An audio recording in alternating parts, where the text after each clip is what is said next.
Well,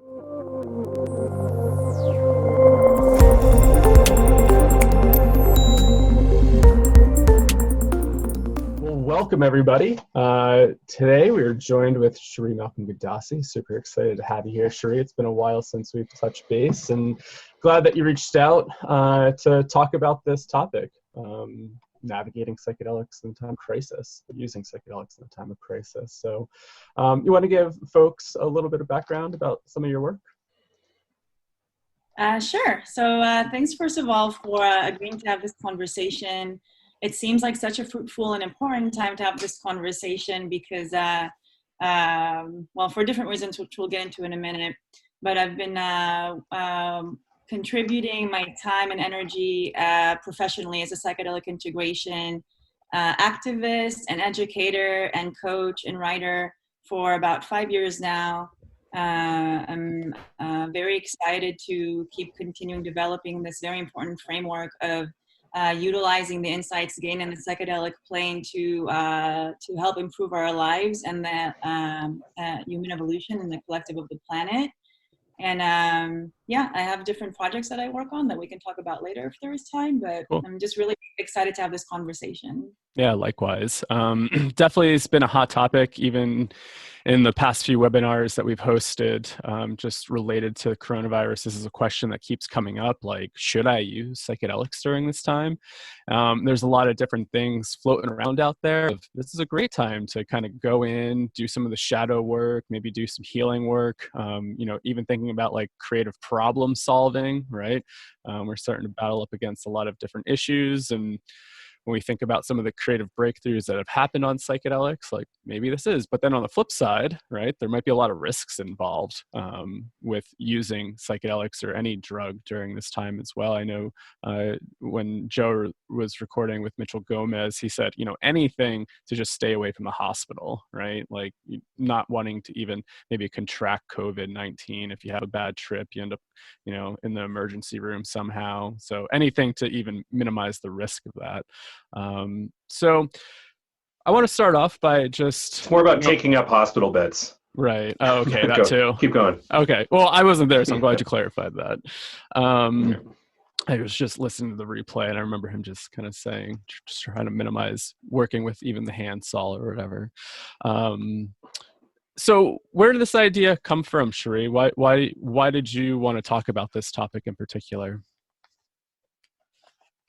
Well, like you said, Kyle, basically I've also been becoming aware of this topic coming up a lot in different forums. I've even seen a couple of articles coming about this in the last week. So it means that a lot of people are being activated right now in that way.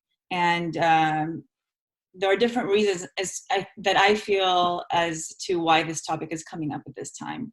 So maybe the first and most obvious reason is that most of us, if not all of us in the US, at least those of us that live in the major cities, where we've been requested to be isolated at home. Many individuals also are not working. Maybe they've lost their jobs. Maybe their workplaces are on hiatus, and people are finding themselves with a lot of free time. And which is a great opportunity to partake with different activities. And maybe for some people that could be sitting with Netflix. For other people, kind of surfing the web, maybe reading books, maybe we're cooking more, maybe we're taking care of the home, and maybe actually there is more time that to recreate, to just want to hang out and make use of our time with psychedelics, which a lot of these experiences do take generally quite a few hours. So it can range anywhere from 20 minutes for certain experiences to even 12 hours and longer for other substances. So now there is plenty of time, and in the usual rush of life that we might not have this time. So people really seems like they want to make good use of this time. Mm-hmm. And another reason is that there are also no group ceremonies going on. So a lot of ayahuasca circles and underground work has been halted. So people who are committed to that lifestyle or who utilize these tools, they're finding themselves asking how they can still engage with this work now that the facilitators basically are not offering the service for obvious reasons, so people are wanting and looking to maybe engage with more medicine work on their own. And then beyond that, and I also just want to stop for a minute and just kind of give it a little disclaimer. Everything that we're going to talk about obviously is for educational purposes. I am not, and I'm certain that you guys are not either, encouraging any illicit substance use or illicit activities in any way. This conversation is really just to share concepts and knowledge, so individuals who do make these decisions can make informed decisions that are rooted in safety and mindfulness. And then, Thank you. Yeah. And here's another reason that some people might be approaching to do the work at this time. So beyond the daily reality of the COVID-19 and people being afraid of becoming ill, there is also what some people also view as a type of a meaning and reason to this whole pandemic, is that there's some type of an awakening that's going on a global scale. So it's almost like, it seems like we've entered some type of a collective ceremony on a global scale, which means millions of people are partaking right now in some type of a consciousness awakening ceremony, where basically what has happened is overnight, pretty much, all external stimuli has been eliminated. We can't step outside of our home to go to work. We're not really allowed to get in our cars. We are not allowed to meet with people. There is no entertainment, no external entertainment. We can't go outside and go to school. We're quarantined, we're on lockdown.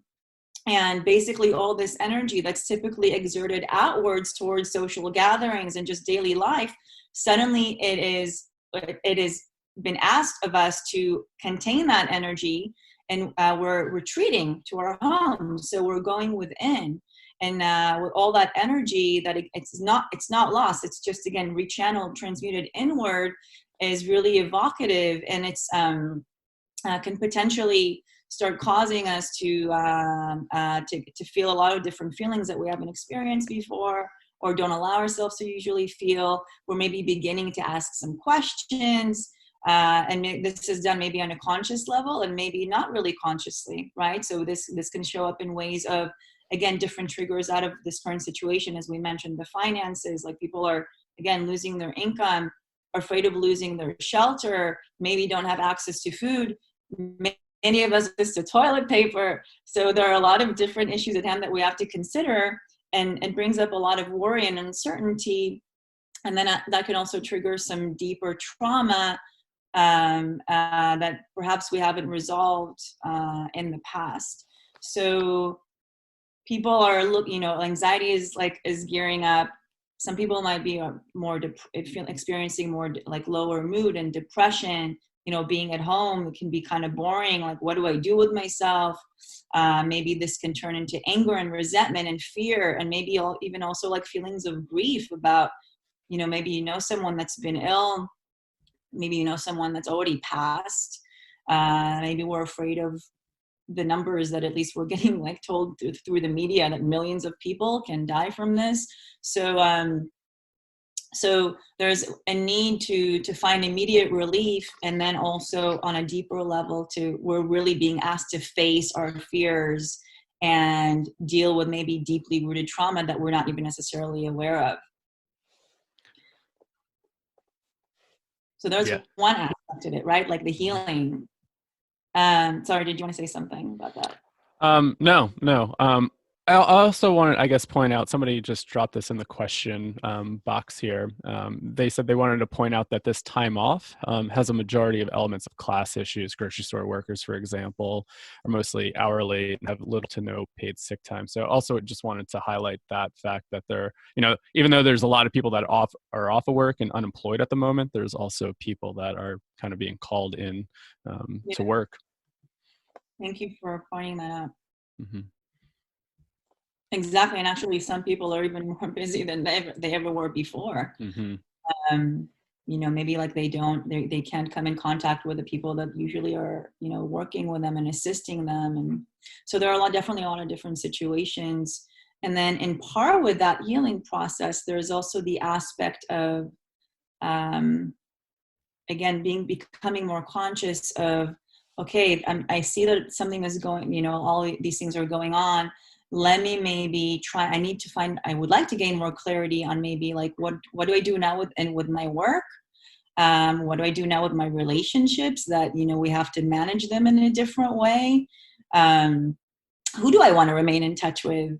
Do I want to now have when was the last time that we really spoke on the phone with a good friend before that? It was all about texting and messaging. And now we basically have to make choices of, okay, who do I want to have a deep soul conversation with? So the relationships that don't really matter suddenly drop away. So maybe we want to gain insights as to all of that. And also maybe learn more about the crisis. Maybe we want to learn more about the planet. Maybe actually we want to meet the virus and ask it questions. I've seen that in a few forms, like people wanting to engage with psychedelics work, to engage with the consciousness of the virus, basically, to learn more about it. And really what I've seen more than anything is questions of, okay, how can I want to go into these journeys because I want to learn how I can show up more right now and be of service now more than before. So, so people are, again, they're seeing the suffering in the planet, and they want to show up and serve, and they want to go into consciousness states to learn more and gain more insight about that. They're feeling like now is the time, basically. Right. Yeah. I mean, during crisis, people want to feel like they're providing some sort of service, right? That like to create some sort of meaning and purpose. I know for me too, it's like, oh man, like how do I offer some of my like skills here and there? How can I support people? Because I see this, you know, the physical stuff that's happening with the illness, but also what's the long-term and short-term psychological and emotional effects that are going on right now. Like I think you pointed towards it, like, you know, depression and this and that. Like, you know, I'm thankful I can go outside my back yard here for a little bit and have some fresh air. But thinking about the people that live in cities that are in small little apartments and like just being kind of trapped inside, what does that do psychologically? And, you know, just all these different psychological effects that, how is this going to play out long term? So I'm thinking like, oh man, like I really want to be able to offer those services and be able to support people through really difficult times, because it's like, ooh, you know, it's going to be really challenging. Exactly. And, you know, a lot of people that are engulfed in psychedelic work as part of their lifestyle, as part of their conscious lifestyle, you know, they've gathered some tools along the way to basically prepare themselves for moments like this. Mm-hmm. Right? Moments of collective awakening, moments of this, like the spirit, the age of spirit, the age of Aquarius. People are being asked to rise, to be more authentic, to display leadership. And I think a lot of people that maybe were kind of like playing smaller by the sidelines, myself included, you know, I'm always like striving to learn how I can put myself out there more in a more impactful and serving way. And I found myself actually, like in the beginning of this crisis, suddenly starting to make like videos and posting them on Instagram Live, which I'd never done before. I just all of a sudden felt called to rise, to put myself out there. So I think a lot of people are kind of in a similar state. Like they really want to help and serve our brothers and sisters. Yeah. Yeah. I'm just looking here. Sorry to hear about that, Jane. Yeah, it's really tough. Jane just said friend passed away, couldn't visit her. How do you say goodbye when you can't say goodbye because of social distancing? Yeah, that is really, really difficult. I'm sorry to hear that as well. So I guess, do we want to jump into some of these bullet points that we outlined? And then, you know, as questions come in, we'll try to save it for the end. Sometimes I get distracted and want to highlight things as they come in. But let's hit some of these bullet points to stay a little bit on track. So what are the potential outcomes of the psychedelic experience with the current events that are going on? Sure. Well, there are a few considerations that I feel are important to think about before approaching. And again, if you're approaching this work, that you're making your decision, some things to consider, right? So depending on your goals, I'm going to start off with that. Depending on your goals, a lot of people might be approaching the work for the reasons that we've mentioned. And especially if they're approaching it in a more playful, pleasurable way of passing the time. Okay. And I'm specifically not saying recreational, because to me, something that I learned from Emmanuel Sferios, who's founder of Dance Safe, he always says recreation is actually recreation. You're recreating. So actually you're still in a spiritual, psychological growth mode.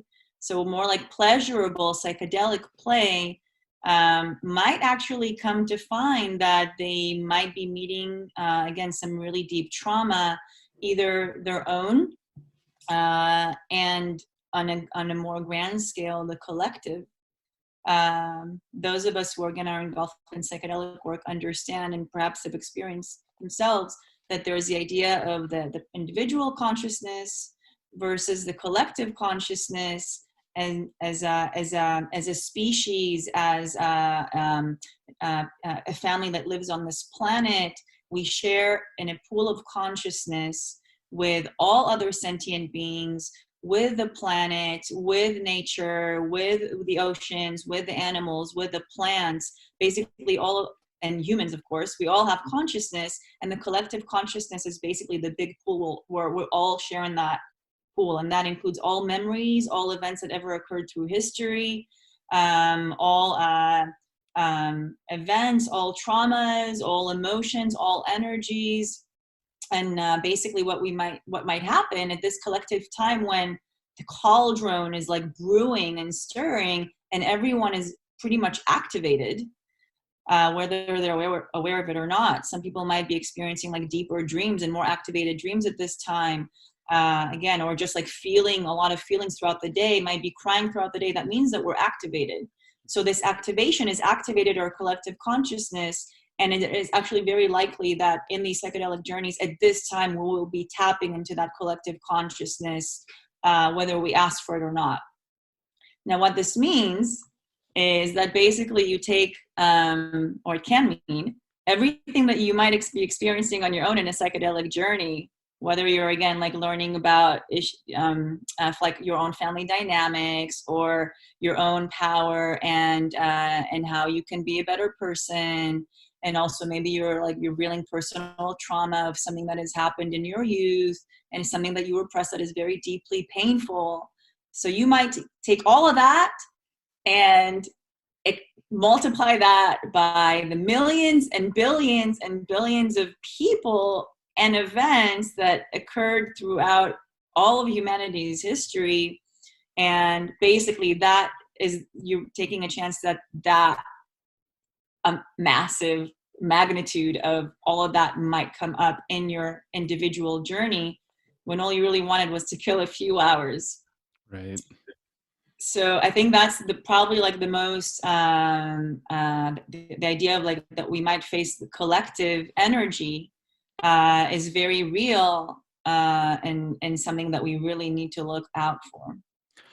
Definitely. And I keep thinking about that. It'd be really interesting to keep track of people that are doing this work and like what type of trip reports people are experiencing, just to see how maybe some of these collective traumas are emerging for people within their sessions within the past, few weeks beforehand and then going forward, and what type of archetypal themes are coming up would be really interesting. I think about that too, like during this time, I mean, you mentioned dreams and people already being really activated. I even noticed that myself, right? Like I noticed like my sleep has been off a little bit and, just being activated already by what's going on. And a lot of different, for me lately, it's been like really going internally to kind of ask these questions, like, what are my priorities? Like, how am I showing up? Really contemplating like death a lot. And I guess I always do from the near death experience standpoint from what happened, but I think it's been amplified too a little bit more. And so for me, this time is already so activating, and whenever I think about psychedelics, it's like sometimes that could be a good time to do it, right? To really go into that and work through it. And then other times it's like, maybe it's not, because maybe that could elicit some sort of trauma response within you even more. And how is that going to stay inside of you? And those imprints might even shake you up and you might feel really unbalanced for weeks, months later, right?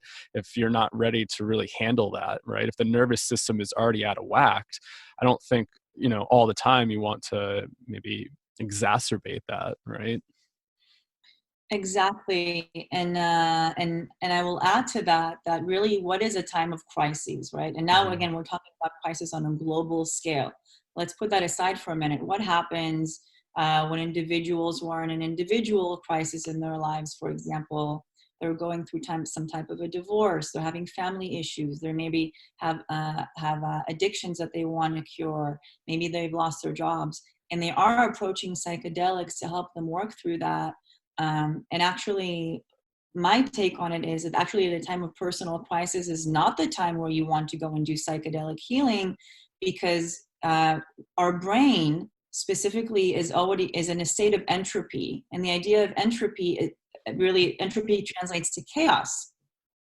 When our lives are chaotic and our brains, again, they're not settled, we're going through a lot of feelings, a lot of emotions, memories, uncertainty, all the feelings that we've discussed, then it's basically like the snow globe has been taken, and this is an analogy that's been used a lot in psychedelic work, that you shake the snow globe and there's just tons of snow floating in there all the time, and you can't really, it's not peaceful, it's not restful, and it's not still. So going in there and adding to that state of entropy a psychedelic, which by definition causes entropy already, it's almost like you're just kind of you're adding too much to a place that is already unstable, so you're adding more instability. Psychedelics are they're disintegrating, they're destabilizing, they rip, or meant to, at least, hopefully they do, right? For those of us who want to use them to grow, they undermine everything that we believe. So when everything that we believe in has already been undermined, do we need an additional avenue that is so incredibly powerful and like day to day to come and like really like rip everything apart when there's already almost nothing there? So I'm wondering, Right.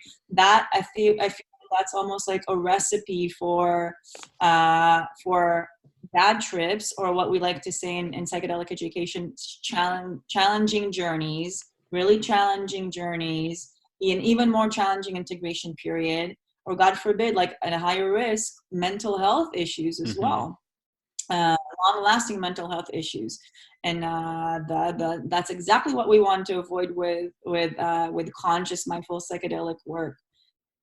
Really, there are actually a lot of educational tools that we can learn beforehand and utilize if and when we approach psychedelics, again, on a day-to-day basis, and maybe now more than before. Right now, when it's a time of global crisis, if you are making the decision to do that, then maybe there are additional tools that you will need, actually, that will help you keep safer and more stable, and you can come out on the other hand with more grounding and retain your sanity at this, again, uncertain time. Mm-hmm. Yeah. So I'm wondering, like, let's, I guess, like, dive into some of the risks and benefits here. Like, so one risk, right, is potentially re-triggering some trauma, tapping into the collective, and maybe not having the container to hold all that. And how is that really, how could that really be disruptive in your life at this moment during this collective crisis? I'm wondering, what other risks are involved here by doing this during this time, if people are thinking about taking solo journeys. Another risk, as I just mentioned, is I feel like the potential for the challenging journeys / bad trips is definitely increased, because the energy that can come forth and that can be experienced can be so incredibly powerful and intense. Not just feelings wise or like visions wise, when we're like maybe like made aware of different things that happen in the world, like perhaps what could happen is like we literally face all of the suffering of humanity, or the fear of all of humanity right now. Everyone that's quarantined at home is fearful, and you get to experience all of that. That's intense, again, on a day-to-day, but again, multiply that at a time of crises. Basically, you might also feel it physically to a point where if you're not aware of certain things that can happen in psychedelic therapy journeys, may perhaps side effects that are not typically talked about. For example, there can be a lot of shaking, a lot of tremoring, a lot of like nodding of the head, a lot of maybe hitting the floor, different ways that the body expresses trauma and energy. If you're not aware that the body might do that, basically you might be feeling in this collective journey that you are experiencing some type of an exorcism, and that can freak you out completely. And again, that can be that's just kind of like a rabbit hole into going into a potentially bad and a very traumatic experience, as well as on the other end, when you come out, it can take longer to ground. Now that we can't really like reach out to people to come and assist us very easily, then there's less human contact, less human touch. That can also be challenging, but that's for the integration. We'll talk about that in just a moment. But basically, we're forced to become our own shamans, and we need to reach for shamanic tools that are more than the conventional set and setting. Okay? And that we call that the psychedelic navigation skills. So these shamanic tools that if you're not, again, they're available, but if you don't have too much experience, if you don't necessarily know already what to expect, if you're wanting to just, again, kill a few hours and maybe just kind of meet a few aliens and come back, again, you might be getting more than you bargained for, and that just may be very difficult physically, emotionally, spiritually, psychologically, and then you just might be finding yourself all alone to just add to that. So those are some very real risks that we need to consider. Yeah.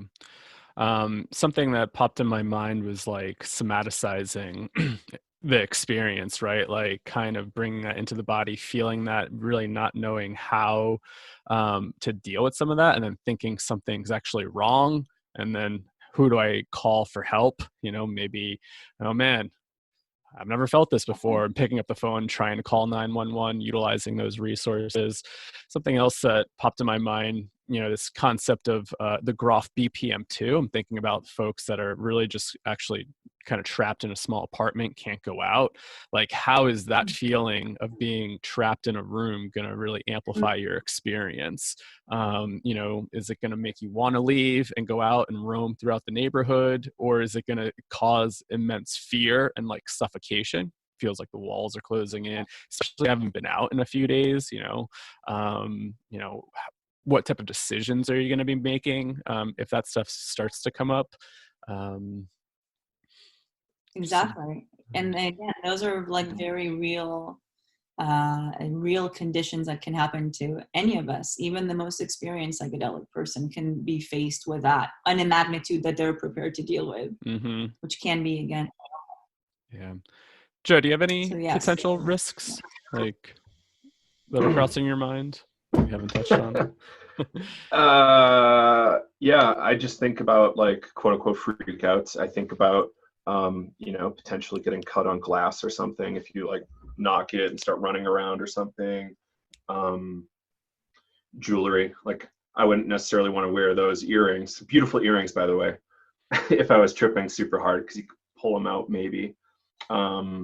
Piercings, mania and running outside, and having a bad situation develop in the outdoors. That could be really risky.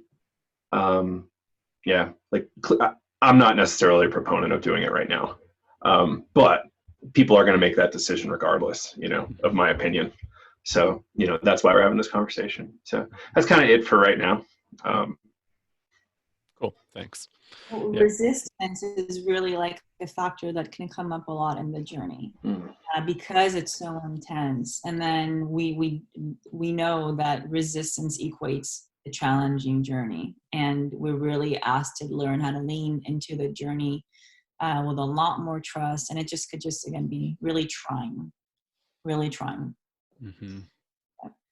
Yeah. And then I guess what are some possible benefits, if people are, say, experienced and they think that this is a really good time to do this? Like how would you approach some of the benefits that could be there for folks that are looking to explore?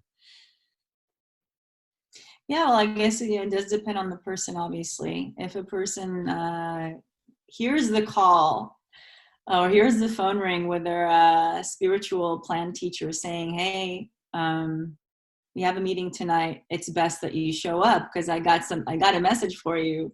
Those people that are experienced, usually, if they have a good relationship with that spirit teacher, that plan teacher, would typically agree to that meeting. And because they already, again, they might have gained some tools along the way. They've forged an alliance with this particular spirit. They feel safe. And if they're, when the teacher calls, you pick up the phone spiritually, so they might be more inclined to do that. So what the benefits of that could be, first of all, is again, getting to receive insights that perhaps are important and vital for you to know at this time, getting to learn more tools that can be potentially beneficial for you at this time, and also that you can eventually transmute and translate to others to help them, help your family, help you show up to your family in a better way, help you show up to your community in a bolder way. And also maybe some insights that will make an even bigger impact and will impact our collective and our evolution, because every wave starts with, you just need to make an impact on one person, and that already causes a massive wave.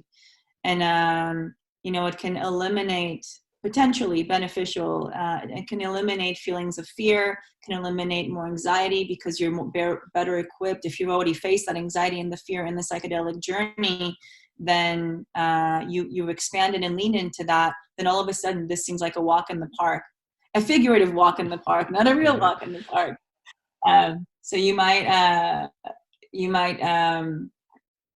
just learn how to work with those more difficult emotions here in this plane, and have a different perspective that you can share with others and be more inspiring to them in that way.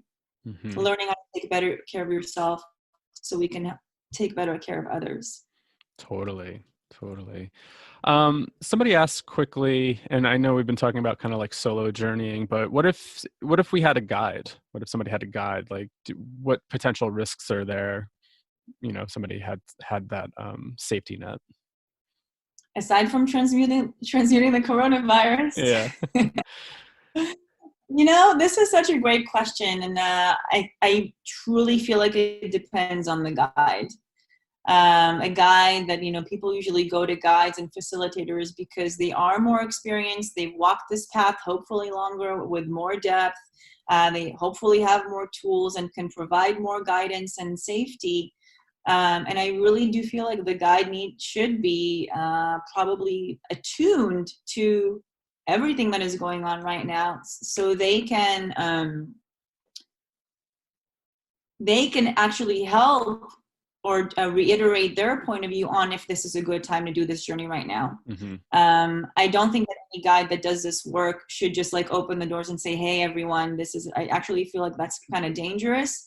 I feel like every person should check in again with their source, with their spiritual teachers, with their intuition, and see if this is the right time. And things change day to day, as we know. Everything is uncertain. So tune in, put up your antennas, ask the spirit, receive the messages, and really work out of high integrity. Again, consciousness is highly activated right now. It could also be that the guide themselves are, they're activated as well, and they're also working through some real life challenges. Maybe they're feeling also they're kind of like arrived at a mental state of like lack, because now work is kind of down, finances are low. So maybe they would be more inclined to doing this work so they can like get more money, and that's not the right motive to do this. So I think this depends a lot on the integrity of the guide. I wouldn't say it's an automatic yes or no. Right. Yeah. And something that comes up, I was just chatting with somebody that was doing some stuff in another country, and they were even saying they noticed how their energy started feeling off once this really, like once the crisis really started to hit the US. And then even just checking in with the guide, are they feeling grounded enough to hold this space, right? And then, you know, you think about the transference, countertransference, if they're anxious, because, you know, I talked, as you know, Joe and I run this course for clinicians and therapists. This keeps coming up with even space holders, right? It's like we are sitting in the same seat as like clients at times, and you know, there's a lot of space holders, clinicians, therapists, healers, like all going through this together, right? And somebody made the analogy that, you know, usually sometimes you're looking through the rear view mirror when you're holding space with somebody, right? Like maybe reflecting on past experiences, but we're all going through this collectively. And then how is that showing up through the guide and then maybe influencing your experience, right? Maybe they're starting to have thoughts of, I don't know, you know, but how would that influence? Absolutely. And again, what people may not realize is that even when it's just two people sitting in the room, when there's medicine done by just even one person, even if the guy did not have that mushroom, did not take a microdose, they're literally just completely sober, consciousness is still completely shared. There can be energetically and psychically a complete sharing and merging of the consciousness between the guide or the shaman or the facilitator to the person who's undergoing the experience. And again, there needs to be a lot of cleanliness there. There needs to be a very high level of energetic hygiene, a very high level of skill. Again, this goes without saying on a day-to-day basis without this global crises, but Right. Again, multiply that by, you know, by the global at this time. So, yeah, and it's another thing to consider. Perhaps it will be a little safer than doing it on your own, but I would say you really want to stick to the guides that are very highly experienced right now. Cool. I'm coming back to this bullet point list, and you know, I'm sure we've touched on some of these topics here and there. But the next thing that was on there, the responsibilities and opportunities for psychedelic users. I think we kind of possibly touched on opportunities with benefits. Psychedelic protocols and special circumstances. Yes. So responsibilities wise, this is a great segue into the preparation. So if you are making the decision to go ahead and partake with psychedelic experiences, first and foremost, and again, this goes even without the special circumstance, but multiplied again to the by the collective, you have the responsibility to really be diligent about your preparation, your skill set, and basically your strategy to navigating the psychedelic experience. And the psychedelic experience, when I say that, I don't mean just from the moment that you ingest the substance, but from the moment that you have made that decision to partake with a substance. And it can be, okay, you're deciding that in a week from now or 3 days from now, I'm going to take psilocybin mushrooms or LSD. The experience has already started from the moment that you make that decision. So basically the preparation phase, the actual time that you spend under the influence of the substance, as well as the integration phase, they're all a part, they're all the 3 stages of the psychedelic experience. So to be aware that in that preparation phase, you've already started, you definitely always put safety first, no matter what. You test your medicine or your substance, use test kits still. Do a personal safety assessment, assess with yourself or with a professional if you're, and this is presuming that maybe you're on the newer side and maybe you haven't done this before, but do your personal assessment. Is this a good time for me? Am I physically a good candidate for psychedelic use at all? Am I mentally a good candidate? Do I have some potential underlying mental health illnesses, or am I predisposed to certain mental health conditions from the family? What is my life situation like? Are my finances completely crashing and I have no idea how I'm going to survive tomorrow? Or am I doing all right? What is the type of support system that I have around me? So basically, you're like really assessing if this is a good time for you, and only you can make that decision. And again, maybe with the help of a professional if you're unsure. If you're taking medications, you have to consider that, right? So that's what I mean by psychedelic safety. Mm-hmm. Also, learning that psychedelic navigation skill set. And do you guys talk about that in your educational course, how to navigate the journey? Totally. Yeah. Yeah. something Definitely that, incorporating a lot of like breath work, body scans, somatic practices. yes. Great. So you teach that. So I teach that as well. I have a whole module about psychedelic navigation skills, basically different tools that we reach out to during the journey that help us either deepen the experience or learn how to step back from it a little bit and muddle it so we can regain grounding and centering. And there are over 100 tools that you can learn. So learn your skill set, learn at least a few basic tools that will help you remain centered and safe throughout the journey so you can remain in control of the journey.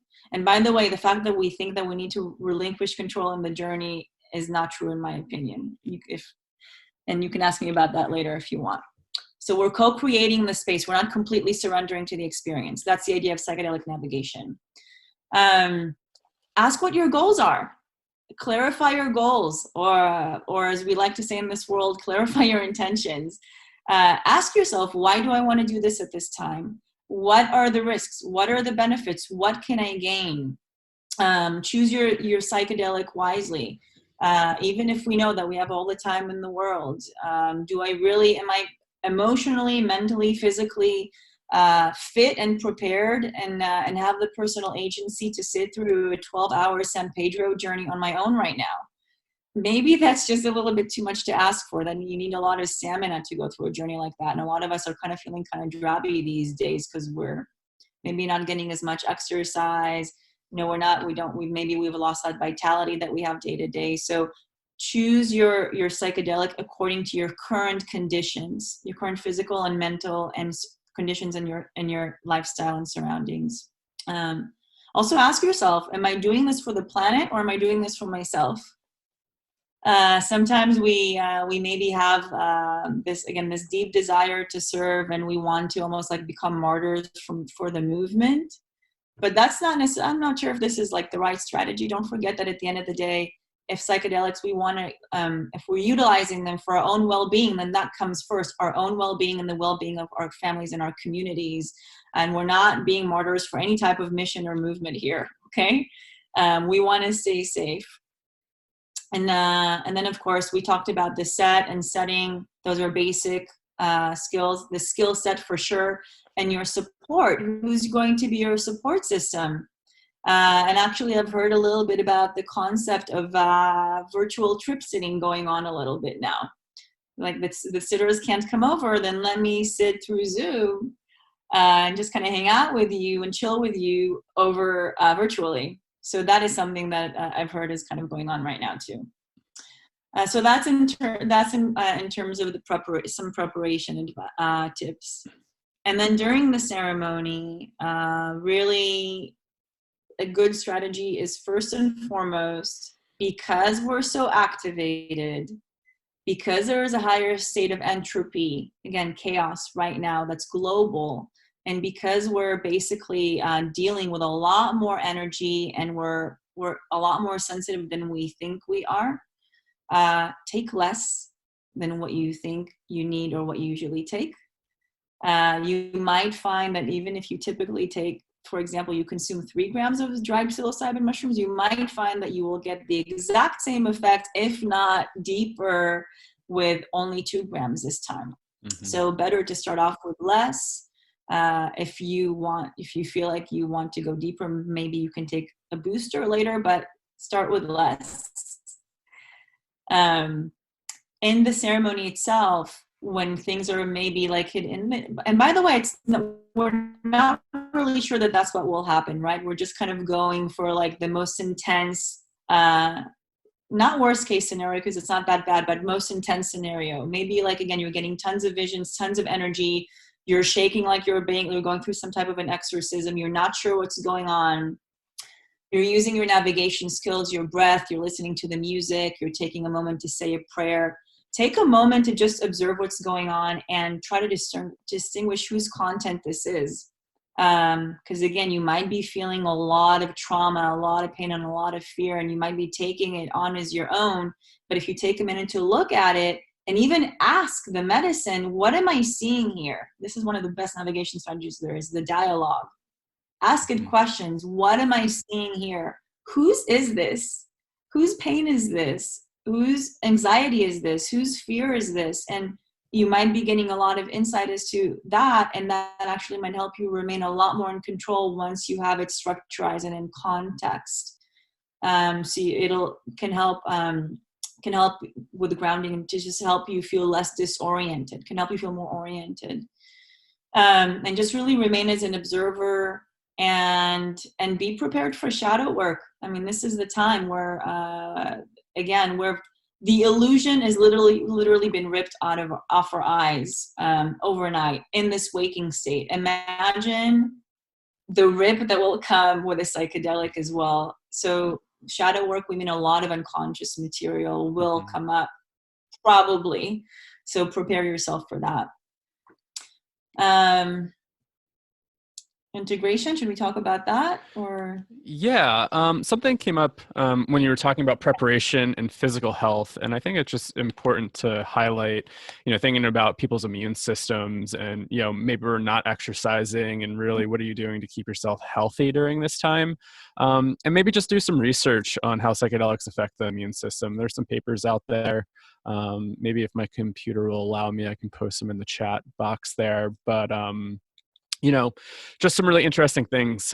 David Nichols made a comment. I've been seeing it float around Facebook, and I think you saw that as well, Sherree. But, taking a psychedelic now could potentiate the coronavirus in a sense of with cells being damaged quicker. But, very preliminary, and I think there's needs to be more research, but we don't know. Intuitively, it seems like that might be the case for chemically derived substances.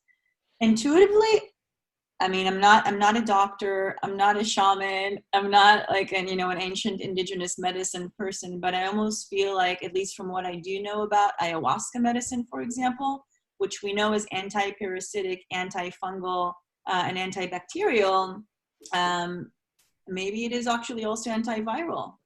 So we don't know. So everything is kind of up in the air right now. This is the age of the coronavirus that we're learning about. I want to comment that we're talking about a very large class of drugs and plants. There's so much diversity out there that we're talking largely about classical psychedelics. There's some literature about iboga being antiviral, but I wouldn't necessarily want to go there right now. It seems like something that could put you in the hospital potentially. So yeah, it's something to just be really cautious with. I would urge caution, but go to the doctor. Don't trust that, eating mushrooms is going to fix your coronavirus. It's my word of caution for right now. We don't have enough data to really know. We don't have enough data. I would like to add, though, that one way this goes back to the benefits of potentially using psychedelics now is that actually, if you're microdosing and it enlightens up your mood and you're feeling better, then we very much know that a positive mood affects health significantly. So, totally. And makes you more immune and boosts your immune system. Mm-hmm. Well, how did you phrase that yesterday, Kyle, when we were recording? Forget the terminology. Neuromodulation or something based on neuropsychoimmunology, something like that. Right. Okay, interesting. Yeah, pretty much just how our mood and affect really play a role in our immune function, right? And so, low depressed mood is going to decrease, our immunity and our immune function at times. Stress, anxiety, also decreasing our immune function. So, you may make a good point. How can we boost our mood too, to really keep our immune system active and healthy? So, physical exercise, maybe doing things that do boost our mood. do a little dancing, just kind of get moving and whatnot. Yeah.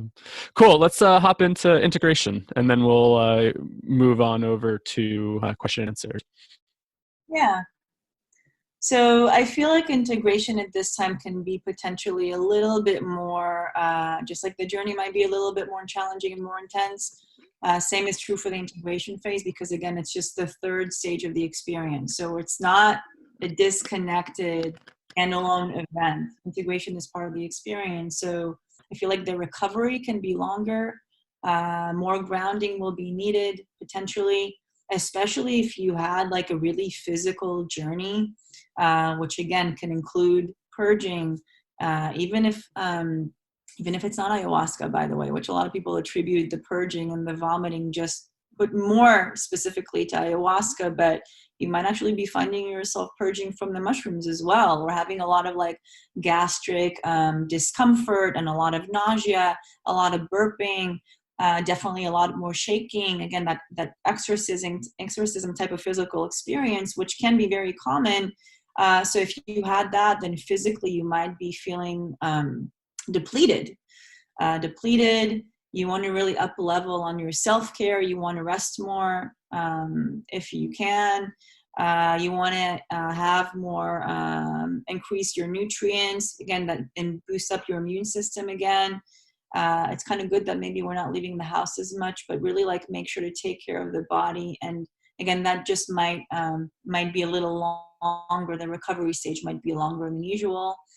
You also might be feeling, again, a heightened level of intensity around emotion. So if you've encountered the suffering of the collective, you might be feeling utterly depressed afterwards. You might be feeling in a state of shock. So you might be feeling more muted, more numb. So basically, again, that's adding crises to crises. That's exactly what we talked about. Another thing that can happen is that actually things might feel a lot more urgent. Like, holy shit, this is really happening. I need to do something right now. So you might actually be experiencing a heightened state of anxiety and maybe even a type of mania to go along with it, because you really feel like, the earth needs to be saved. Humans need to be saved. And I saw what I saw, and I've been called. Right? So that means that maybe we also need to exercise a higher level of discernment between all the insights that came up. After, of course, we went through the grounding stage and the recovery stage, there will come a time to really process the insights on a deeper level. And then we might need to exercise more discernment and really understanding what they mean. Learning that we're not called to act out on all these calls to action are not meant to be acted upon. Maybe it's a good idea to process this with a trusted professional, a therapist or a coach, or other type of psychedelic support person that you have in your life. And could be a good time when you're ready to show up to tons of networking groups are happening right now online. Maybe the physical contact has diminished, but social contact definitely is not diminished. There are so many wonderful groups popping up online now, so you can share your ideas. Go to attend an online integration circle. You can definitely do that. There are tons of them. And basically, you really want to take it easy, take it steady, and connect with people. When you're ready, connect with people that you feel can help you grow your ideas and help you also with that discernment. Integration work is not about going out to change the world. It's really like, again, being softer with yourself, being kinder to your parents, being kinder to your neighbors. This is where it starts. And especially now, we really just need more love and compassion more than ever. I always come back to small local adjustments, right? How do those local adjustments ripple out into the larger system? And yeah, sometimes it just starts with changing your relationship to your family or friends or to your community in some way. Yeah. And even just by having faced like anxiety and fear, and maybe your heart has been really been expanded into a state of compassion. If you're just compassionate to the people that you walk down the street, like you say, this is what the world needs right now. The world doesn't need evolutionary innovators to come and there are people who do that. If you do that, awesome. Yeah. But more than that. We need just people to be kinder and to look each other in the eye and acknowledge each other with all of the human suffering. Allow people to feel what they're feeling, create spaces for feeling, give permission to feel, and like hold each other's hands with wearing gloves, and walk each other home. That's the mission. Mm-hmm. Totally. Thank you for that. Do we want to dive into questions? Or was there anything that you want to wrap up with, or anything before we jump in there? No, I think we've covered everything. Just to kind of round it up, just to be acknowledged that the work right now, any type of psychedelic journey, I feel just have a lot more psycho-spiritual content around it more than ever before. There might be potentially more of a need to gain more support and to have more intention around it. And that's, again, that goes back to what the coronavirus is teaching us. Go within, get your tools, connect to each other, and stay safe. So it's all kind of it's all the same lesson. Have more of a student attitude. I did want to say that. Come in with a student attitude and more humility and compassion. Awesome. I think those are wonderful ways to wrap up. And yeah, I mean, I think my main takeaway is just be safe out there, right? And really kind of just tune in to what feels right for you, and just really weigh the risks that are going on right now, and thinking about, how maybe some of your actions could ripple out into the community in some way, right? And engaging in this work, could it be beneficial? Possibly, right? Yes. But then also, what are the potential risks and stuff? Really take a balanced approach with this during this time, because there is a lot of chaos out there right now, and I think,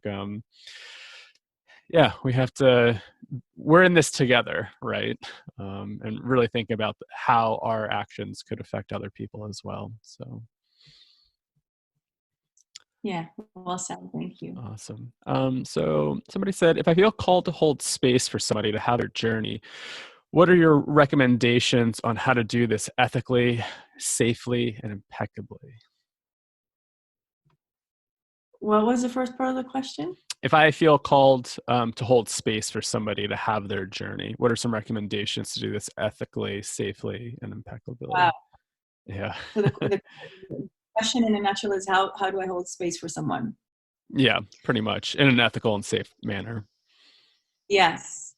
Well, to make it ethical, first check your own motives. Mm-hmm. Ask yourself why you are considering doing this.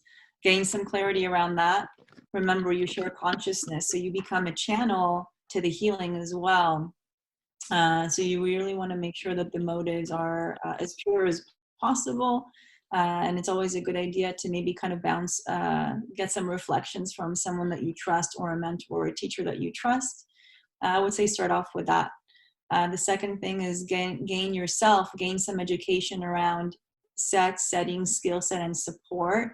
Gather the tools, the protocols, which, thankfully at this online age, there are plenty of free tools and articles online, and there are also more concentrated versions in the forms of the courses that I have, that you guys have, Psychedelics Today has, and just educate yourself so you're better able to educate your client or friend, and that's actually how you get a lot of information.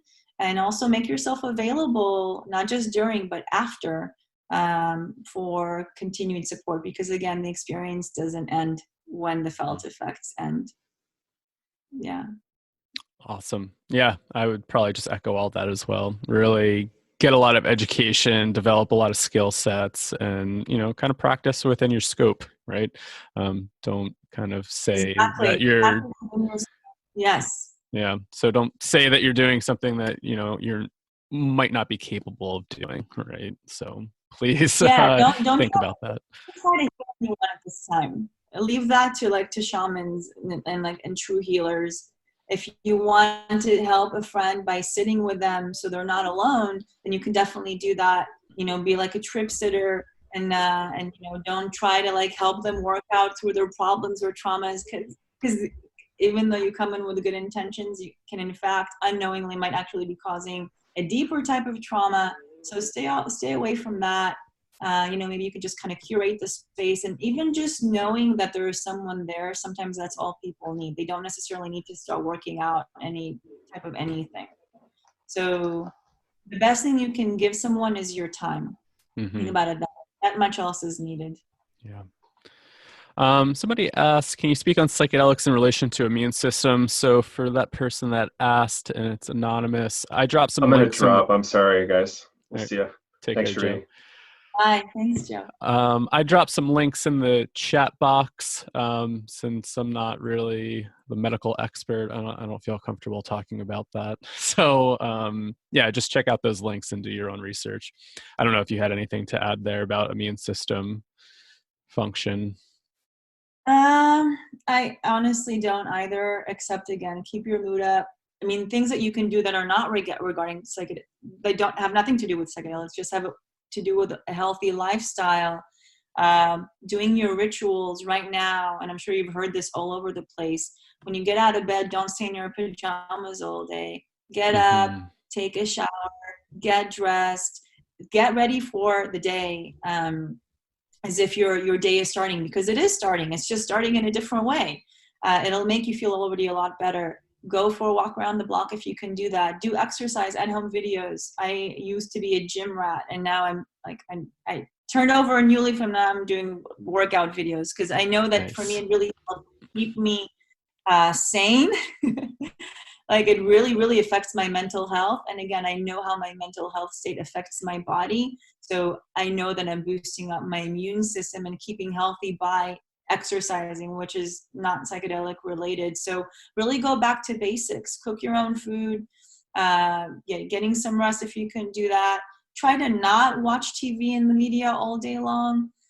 Definitely pick up the phone and call a good friend. All these things will boost up your immune system. This is without even getting into all like the oils and all the Ayurvedic medicine and other tons of things that you can do. Just back to basics. And for a lot of people, really, that's a lot. That's enough. Yeah, and Sandy said get some sun. Yeah, definitely get vitamin D. That helps boost your immune system as well. Somebody said, I have people reaching out to me regarding planned retreats, specifically ayahuasca. One particular incident comes to mind regarding a vet who is holding hope on the retreat as last resort healing measure. What would you recommend to these people who are now forced to postpone indefinitely for the time being? So really just what type of advice would you give to people that are planning on going on an ayahuasca or psilocybin retreat? And, it's really hard to say. I mean, we don't really know what the landscape's going to look like in a month or two, but Lorna Lee put out an article on Theo Nation about ayahuasca retreats and group work. Definitely check that out.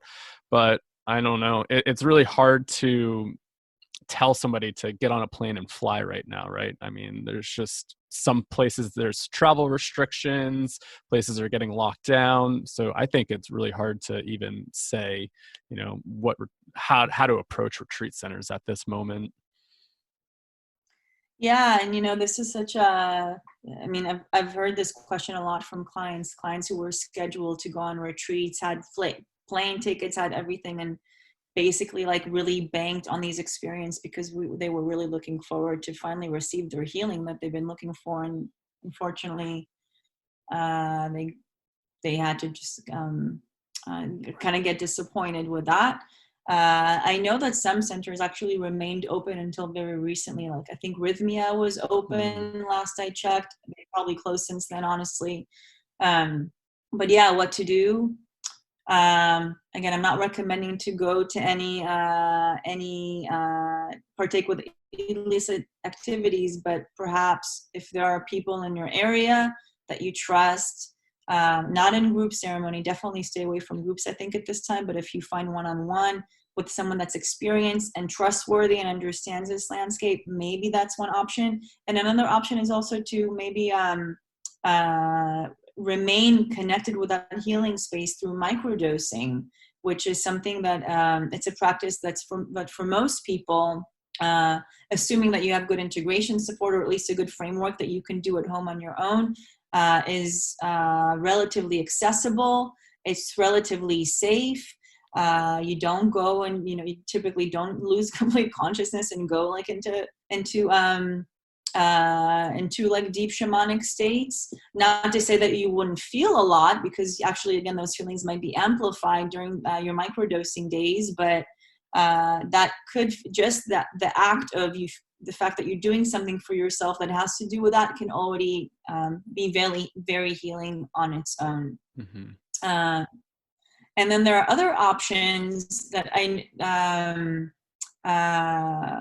option that's legal and typically accessible in a lot of places, and also relatively cheap, is combo frog, which there are practitioners I know everywhere in the world. Again, it's usually not big ceremonies. It can be done one-on-one. It's typically about $100 or maybe even cheaper. And a lot of people can maybe find a lot of relief for all that energy that they're holding, all that the stagnant energy from being at home and all the fear and anxiety through combo frog. And you can also purge through combo. I mean, most people vomit and purge when mm-hmm. partaking with combo. So that's another option. Yeah, and I guess something else that came up for me, and maybe this person has already tried traditional treatments and services, but in the meantime, how could this person reach out to a therapist, a coach, anybody that could support them, whether that's virtually, just to kind of stay connected with somebody and work with somebody? There's a lot of great somatic techniques that help with trauma processing, things like breath work, somatic experiencing, Hakomi.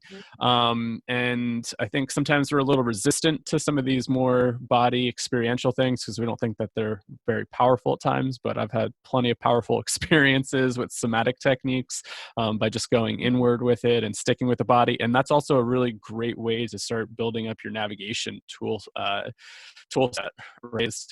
How do you actually prepare with that? By reaching out and even learning some of these skills through some of these other modalities. So I'd also encourage people not to write off even just finding support in your communities virtually somehow, just to stay connected. Like if somebody is really struggling, how could you just point them in the direction of staying safe and connected with somebody to do work? So yes. And honestly, yeah, remaining connected with the community. Thanks for mentioning that, Kyle. As we know, the integration communities, they're again another extension of the living, breathing psychedelic consciousness, because it's typically comprised of people who are doing this conscious work on an ongoing basis. So if we don't have access to maybe to directly drink the medicine or partake with the medicine, we do have access to partake with that same consciousness that flows through all of us. So connecting with the community, attending online circles, speaking with them on the phone, such beautiful relationships are forged in integration communities. That's actually a wonderful way of navigating through this time and remaining connected to that medicine consciousness, mm-hmm. and definitely receiving some healing and relief and guidance. Yep. So there's two questions here on the same topic about shamanic tools. And mm-hmm. Can you tell us a little bit more about them, or any resources on how to learn more about those tools? Yes. Well, some of the shamanic tools are there's a lot of them. Yeah. I did mention a few of them. I mentioned a few basic ones, and I'll go back again to the three most basic navigation skills that anyone can use and typically everyone has. So the first one is your breath. Your breath is the seat of your consciousness. It's your connection to source. It's your connection to life. It's your connection to spirit. It's enough in any psychedelic journey. If at any time one might feel overwhelmed or by the intensity, or feel like they're dying, or feel like they've died, or feel like they got lost, you just return to the seat of your breath. Deep inhales and exhales through your diaphragm, not shallow through your chest, but more like if you take your hands and put them on the belly and really take deep inhales and exhales and blow up your belly. that connects you back to the fact that you're alive. And typically 90% of the time that just takes any bad trip and gets you back on track. So the breathing, and it also really helps deepen your connection with the medicine, because when you're breathing in that way, in that manner, you're really sending all the energy of the medicine to kind of go throughout your body and get into all the nooks and crannies. If you have any particular physical sensations like tingling or numbing or like fluctuations of temperature or nausea even, then you send your breath there and it goes to take care of that area, and either helps you release any trapped trauma or helps bring more relief. So breath, that's really in a nutshell about the breath. I'm sure you can say a lot more about that, but breath, everyone has. Second skill is listening to the music. If there is a musical playlist, or just using any type of like voice play, voice that can also be expressed through breath, but any type of sound really that it carries energetic vibration, it carries music, it carries healing. And then especially if you're finding yourself distraught in the journey and you need to bring like more calm and peace to the space, you just kind of go or om, and that sends a really deep resonance into your body, and sends off a lot of waves of peace into your body. Or alternatively, if there is music playing, then you can just tap into the music. Like, for example, sometimes we have a lot of ruminating thought and chatter and the mind doesn't turn off.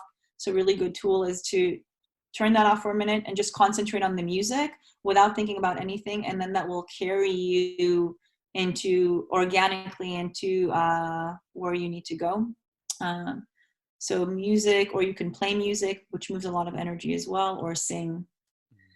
Breath, music. The third one, and a very powerful one for attaining results in any type of healing journey, is mantra or intention. So basically, if you set an intention before your journey, if you formulate it into a single word, or 3 words even, or 2 words, or a sentence, it's something that represents your energy, that formulates your energy when we do the experiences, and then it really focuses that energy on attaining that specific intention.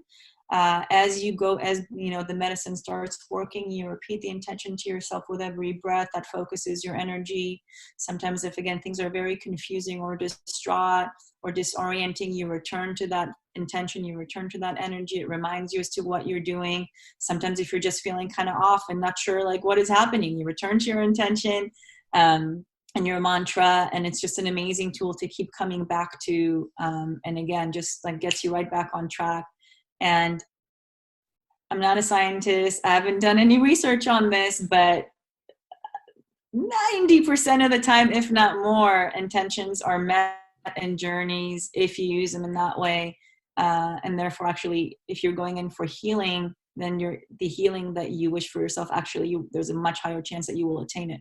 And as far as to where to learn more, again, online courses. I have an online course that I teach. I have a certificate program, an 8-month integration guiding certificate program that I teach in small groups, and my next one is starting probably at the end of spring. And there, of course, you guys have online courses as well. So yeah. So there are some people that teach navigation skills. I know that I'm one of them, and Kyle is one of them. Yeah. And if you're interested in more of the shamanic stuff, even just look up like shamanic resources. Like Michael Harner's center is a really great place. And obviously it's not psychedelic related, but gives you somewhat the foundations for just journeying shamanic practice. I think one thing that I come back to with shamanism is a lot of it's about relationship. So even you're talking about intention setting and this and that, like, for me, it really comes back to relationship to the plant, relationship to the universe in some sense, and your relationship to the ceremonial space. And so really understanding how to develop relationship with that and have interaction with it. And I think that's a really just powerful thing, being able to have dialogue, say with the spirits that come in, being able to form a relationship with that. And I think that's a very powerful tool. David asked, you talked about the collective pain and fear. Can you integrate this in a way, or is this just hard to experience? Potentially yes to both. Mm-hmm. It can be hard to experience because again, the magnitude of pain.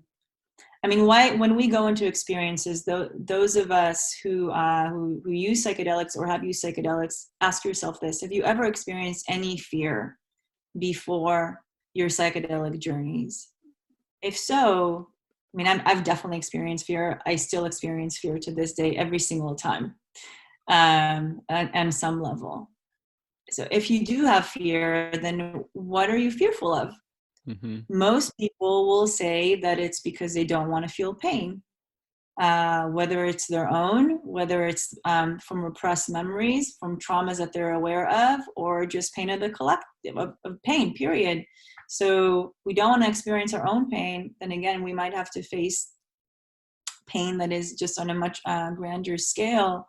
What that does, so yes, it can be very intense. But typically, as we like to say in the ceremonial world, we always get what we can handle. We never get more than we can handle, except we know we're being infinite beings. We can typically handle a lot more than we think we can handle. And that dissonance is what's terrifying, because internally we know that we can, but our mind says, no, you can't, it's too much. Mm-hmm. So there's that bridge to, there's two pieces that come together in the journey where, everything is integrated, and we see all the archetypes, and we see the possibilities, and we see how our ego keeps us so limited and just like in an illusion. And anyhow, so yes, you see that it can be extremely expansive during the experience, right? Because what you're called to is contain all that energy of pain, of fear, of all those feelings within your body without feeling like you're about to explode into a million pieces, which happens in some ayahuasca ceremonies, as you know. We explode out of all ends. And then so contain that physically, contain that emotionally, and remain centered without losing your shit, basically. So that's during the ceremony. So yes, it can be intense. And the way to integrate that, where does that come from? From sitting with yourself, from grieving all the pain that, that we basically, like in our human experience, where we have the full spectrum of emotion. Mm-hmm. In our human experience, all the beauty, all the joy, all the excitement of like a newborn baby, of flowers blooming. You walk out and you see a bee on a flower, and it's like the most amazing thing in the world. And then at the same time, like maybe in your neighborhood, right across the street in Los Angeles, like people like shooting themselves and each other with guns. People have nothing to eat. There's poverty. There's just incredible disaster.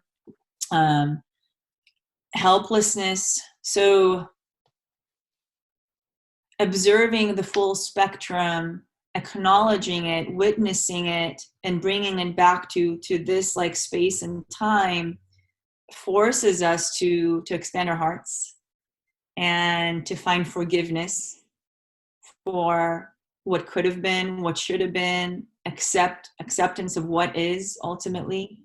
And find more compassion towards ourselves for being human, and all of our perceived limitations, and compassion for others who are walking this path. So that's the way to really integrate these experiences, is that, again, you look at one another and you acknowledge, wow, brother, like I see your journey. I see you. I feel you. I've been there. I can imagine what you're going through. And that's where we're compassionate, and in return, like we reconnect with one another. Yeah. So that's one way to integrate this type of experience. Awesome. Thank you. So I know we have about a little less than 10 minutes left. So unfortunately, we're not going to be able to get to all these questions. There's well over 20 questions here, which is awesome. So thanks everybody that submitted their questions here, but I don't know if we'll be able to get to all of them. Here's an interesting one. If, as Sherree said, you, quote, feel the call to have a psychedelic experience at this time, but you're ultimately unable to or decide not to, what are some ways and tools to deal with feelings like you've lost or like a disappointment that arise from not being able to answer the missed call? Great question. Yeah.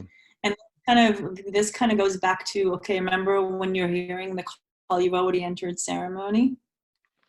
And basically what you have to do at that time is just kind of face the current conditions and work with them and deal with them and integrate them.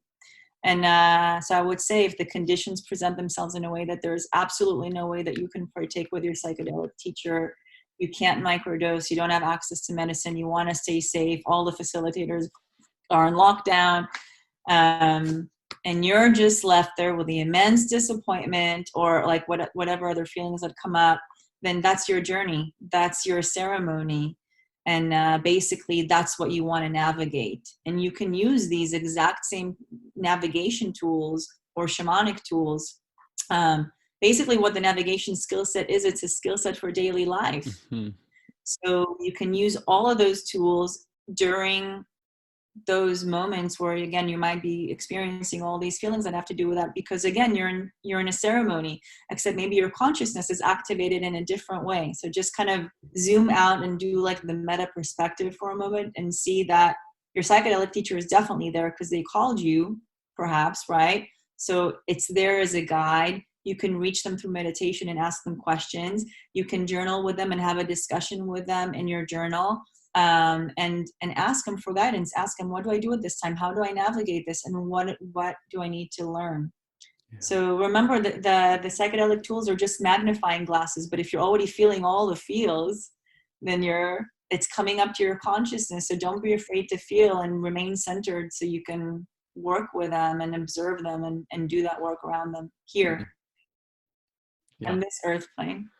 Yeah, thank you for that. This question or this experience of disappointment comes up often, sometimes in psychedelic experiences, and especially breathwork experiences of nothing happened or I didn't get what I was looking for. And, sometimes there feels like there's a little bit of disappointment. And so, if you quote unquote miss the call, how do you take that inside in your day-to-day life, right? Like, how do you really bring that in and maybe sit with that disappointment? Because maybe there's actually some medicine to work with there. How many times have you been disappointed in your life before? And what are these themes that keep coming up? And what does it actually feel like to maybe sit with that for a bit, right? That's exactly it. Yeah. And this is so interesting. This conversation came up yesterday in my mentorship group.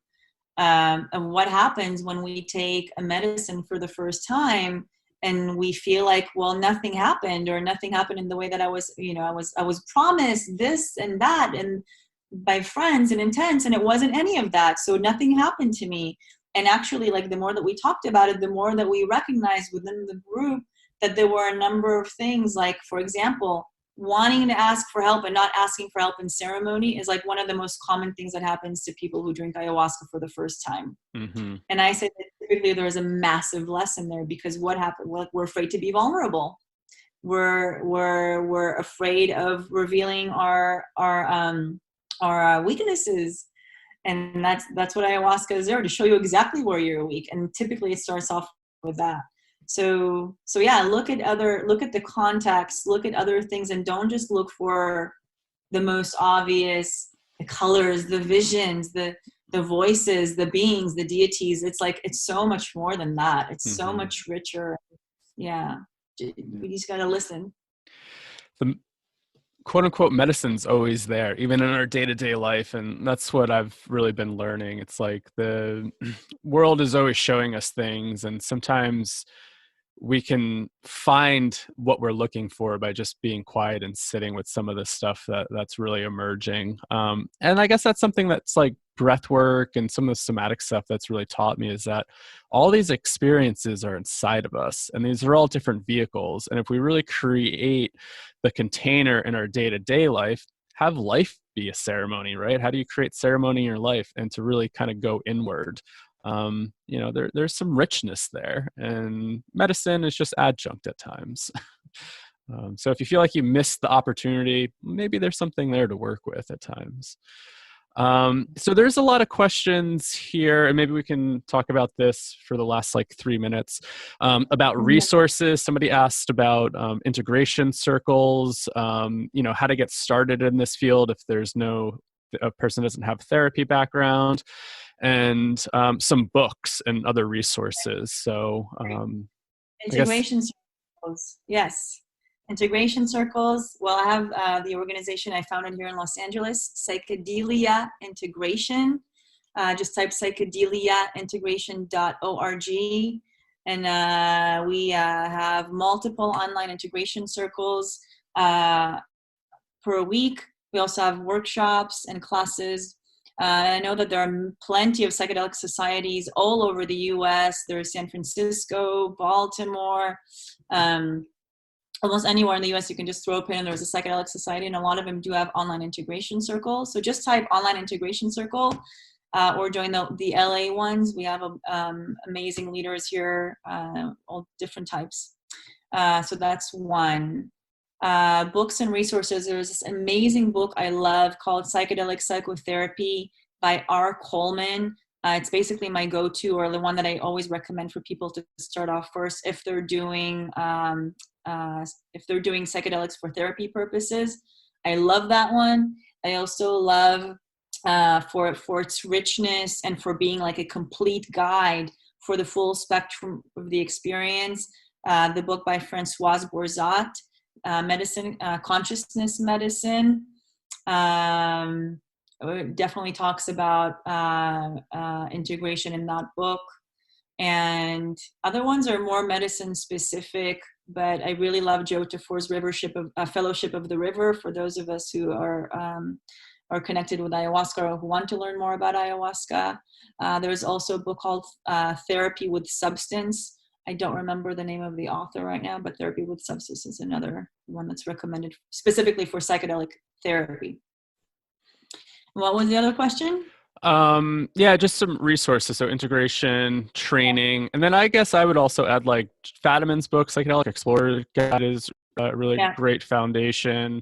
And then I don't know, I'm biased with Stan Groff's work. LSD Doorway to the Numinous was the first book that I read by him, and being 19 years old and really not having a psychology background, I was able to comprehend what he was talking about. So that's a good one as well.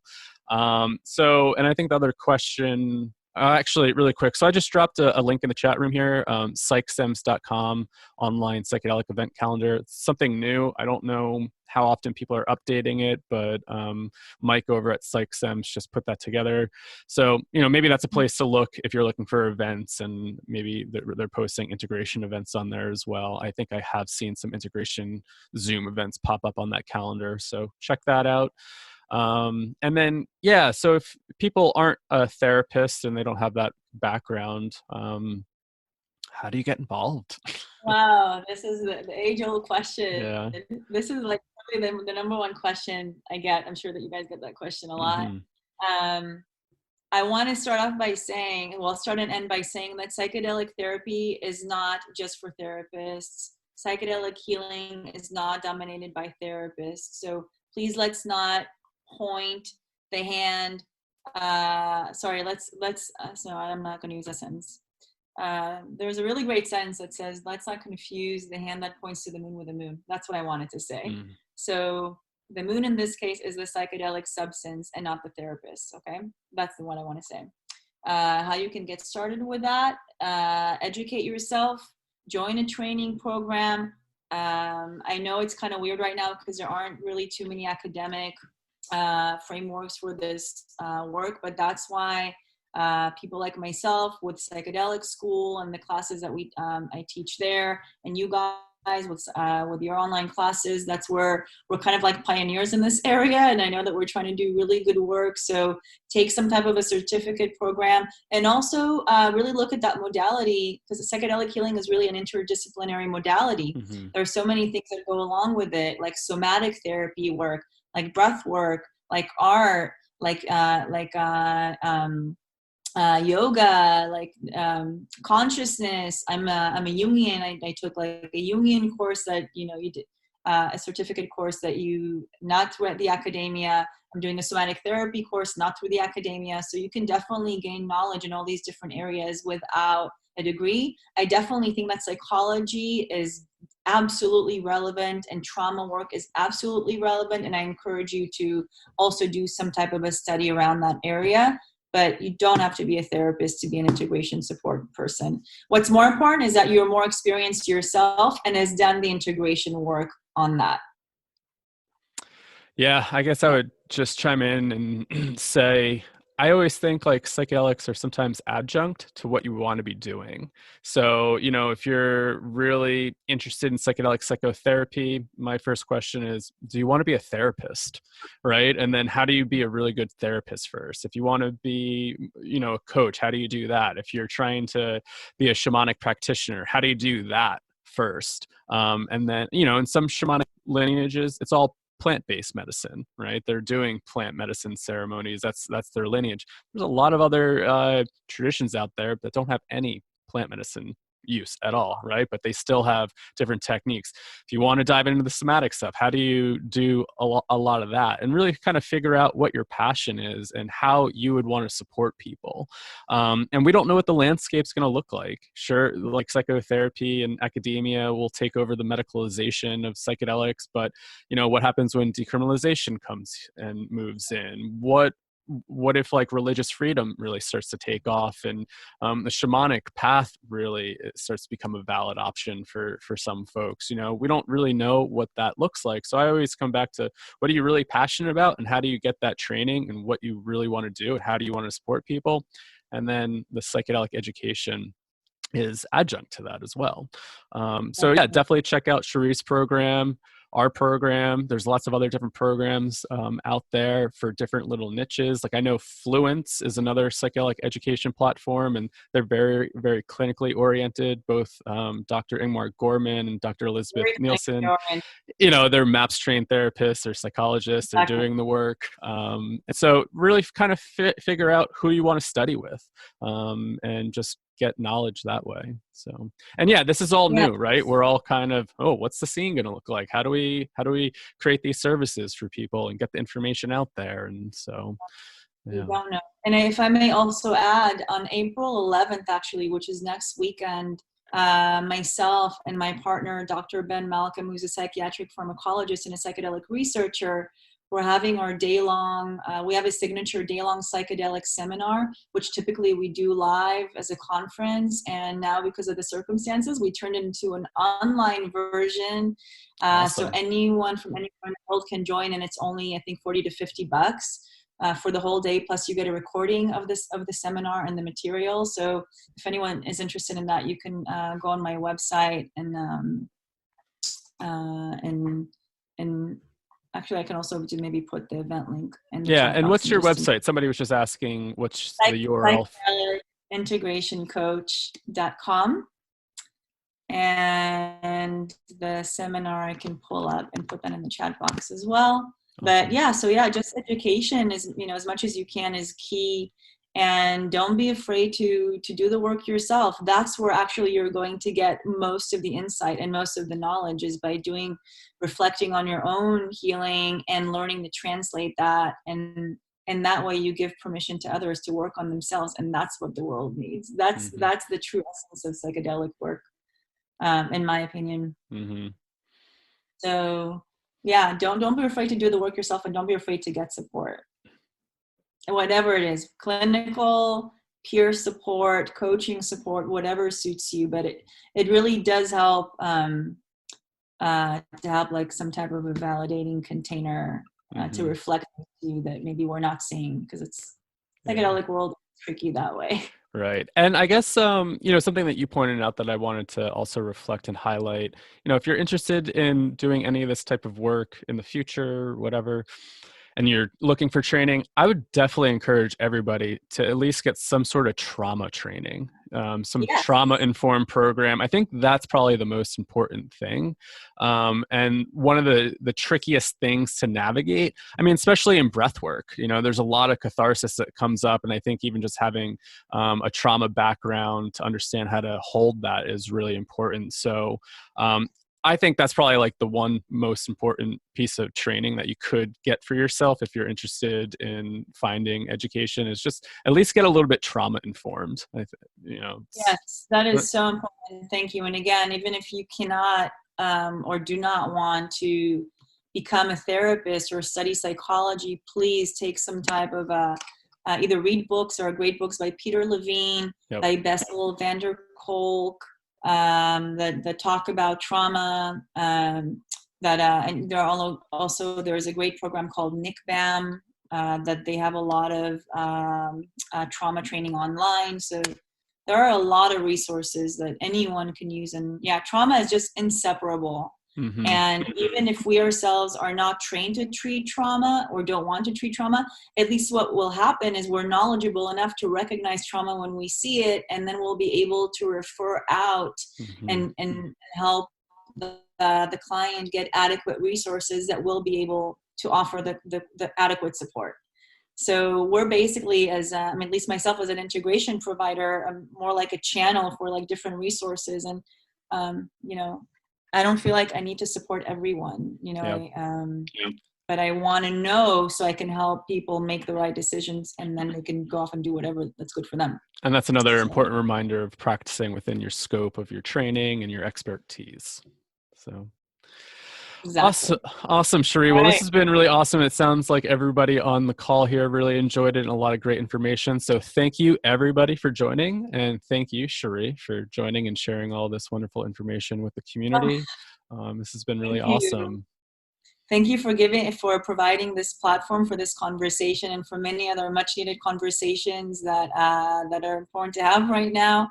I'm so grateful for all the attendees that this interested them, and hopefully you got some good stuff out of it. And please go and share this with your friends. A lot of people are doing this work or want to do this work and don't know that this information exists and that these resources exist. So just by sharing this type of knowledge and sharing the video and the resources that we shared here, I feel could be very beneficial for a lot of people. So be the channels, you guys. Yes. Much love to you all. Thanks. Everybody stay safe and stay healthy out there. Take care of yourself. All right. Take care, everybody. And thanks again, Sherree.